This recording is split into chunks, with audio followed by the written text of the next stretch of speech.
Greetings to all my friends from Pasadena and all over the world. Wherever you're coming from, you're in the right place. And it is I, your friendly neighborhood Rabbi John Carrier, delighted to be continuing to count the Omer with you here at PJTC. Before we get started, I just want you to extend your hand, go like this, and give yourself a big pat on the back. Mazel tov, you successfully made it through an entire week of counting the Omer, and I'm so proud of you. Now let's capture that momentum and head into week 2, where we have an entirely different attribute. Last week, we were talking about chesed, the divine and human attribute of loving kindness. This week, we are focusing on the attribute of Gevurah. Gevurah in modern Hebrew usage usually means something like might in a muscly kind of way. In consideration of the Sefirot and the Kabbalistic tree of life, it also has an additional dimension to it, and that is judgment. Now, hold on there. I didn't sign up to have anybody be judging me this week.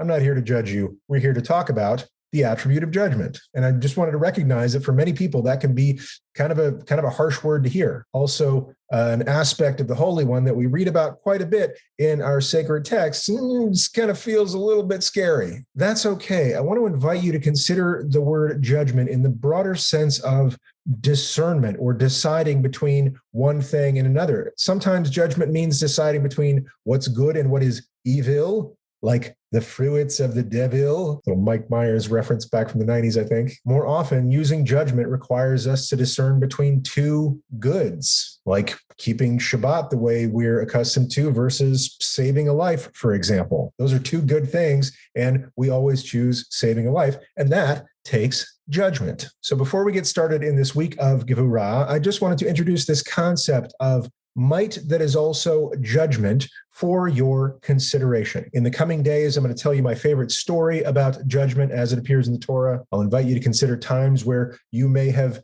been judged or may have judged something or someone else in ways that have actually been pretty good for you in the long term. We'll talk about why this attribute has been important and even critical to us in our history. And we'll talk about ways in which you can grow in your exercise of judgment for the good of yourself and the good of your community and the good of the world. But before we do, I want to ask you my question of the day, and that is, what does Gevurah mean to you? You can just say, ditto, John, in the ways I've talked about it today, but I invite you to think more deeply about how you've experienced it and how you would define it. Let us know your definition of Gevurah in the comments on Facebook or on YouTube, wherever you're accessing this. If you're getting these messages through email from me, please feel free to write me back or just write it down in your journal or notebook or, I don't know, captain's log if you're on the Enterprise, just so that you can look back at this experience as we move forward. Thanks again for doing this with me and with us here at PJTC. Mazel tov on making it through the first week. And don't forget